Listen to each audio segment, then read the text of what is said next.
discussing how to simulate Llama2 with 13B parameters on the grid using GPUs, we need first to understand a couple things. First, we need to understand what do we mean by HPC. HPC is an aggregation of computing resources together to execute projects that are computationally intensive with high-speed computation. In HPC, we have cores known as processors, and a core is a single independent processing unit that executes a single chain of instructions within a CPU, which is considered as the brain of the computer. And a CPU can contain one or more cores. And here we need to distinguish between two things. We need to distinguish between core count and clock speed. What do we mean by core count? Core count is the number of independent processing units in the CPU where each core can execute a chain of instructions simultaneously. However, clock speed is how fast each core can complete the individual task in gigahertz. In HPC, a node has some number of cores, and a node is an individual server or computer within a cluster of computers. So what do we mean by a cluster? A cluster is a connection of many nodes that can coordinate between themselves to execute a job. So here we can see the HPC workflow where the user will be logging in to connect to the system's login nodes. And the login nodes are considered as a place to submit jobs to the batch scheduler. Once submitted, the job will be waiting in queue, and once the required resources are allocated, the batch scheduler will run the job. In this tutorial, as an example, we consider Wayne State University grid. As a result, the subsequent slides will walk through the WSU grid key aspects to demonstrate the simulation of an LLM model, which is Llama2 with 13B parameters on the grid using GPUs.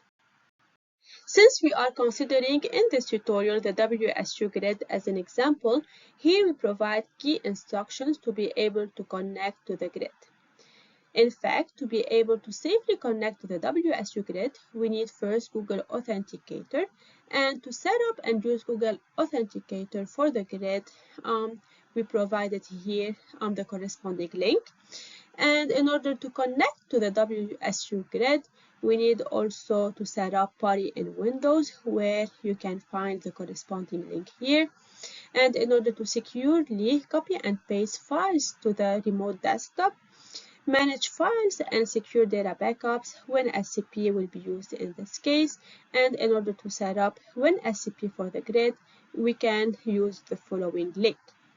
Having setting up Google Authenticator, Party, and WinSCP, in the next slide we'll be discussing how to simulate an LLM on the grid using GPU.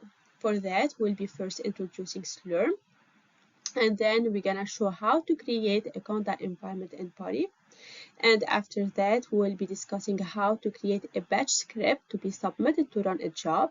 And then we're gonna show the steps in order to be able to run the batch script on the grid.